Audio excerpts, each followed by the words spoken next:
የምታዩት የአፕል ዛፎች ናቸው። አብቦ የምታየው አበባው በጣም ደስ ይላል። ሽታውም በጣም ደስ ይላል። በሮስኬኛ ወይም በሮስኬኛ ያብለካ ይሉታል። ዘንድሮ የአፕል አዝመራ ነው። የአፕል አዝመራ አንድ አመት ይጠፋል፣ በሌላ አመት ደግሞ ምርቶ ብዙ ነው እና ይሄ የምታዩት የአፕል እንጨት ወፍ ዘራሽ ነው እና ዘንድሮ እንግዲህ ከውሻዬ ጋር ስዞር እየለቀምኩ መብላት ነው። ልክ እንደ ሀገራችን አንዳንድ ቦታ ላይ ጫካ ስትሄዱ ሙዝም የሚገኝበት ቦታ አለ፣ ወይም ደግሞ ፍራፍሬ ጥራጥሬ ወንዝ አካባቢ ምን በቅሎ አለው አይደለ? እንደዛ ማለት ነው። እና ይሄ ነው እንግዲህ አሁን አካባቢ ሁሉ አረንጓዴ ለብሰዋል።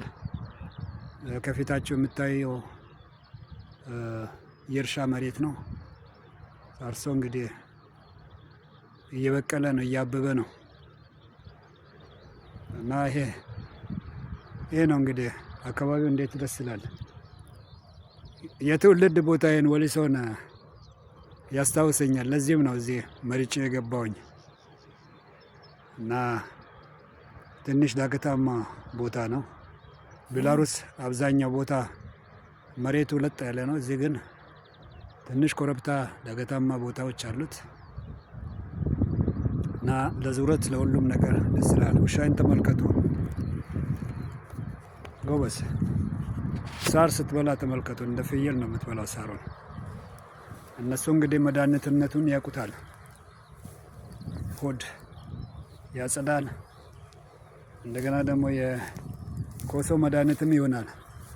መርጣ ነው የምትበላው፣ ዝም ብላ አይደለም እንደ ፍየል የምታጭደው።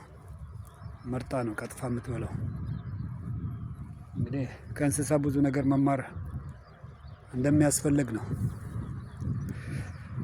መልካም ቀን በያላችሁበት ይሆንላችሁ።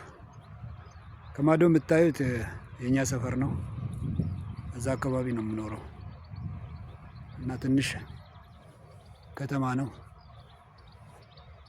ለ6000 ህዝብ የምኖርበት ከተማ ነው። በአብዛኛው የግል ቤቶች ነው ያሉት። ህንፃዎቹም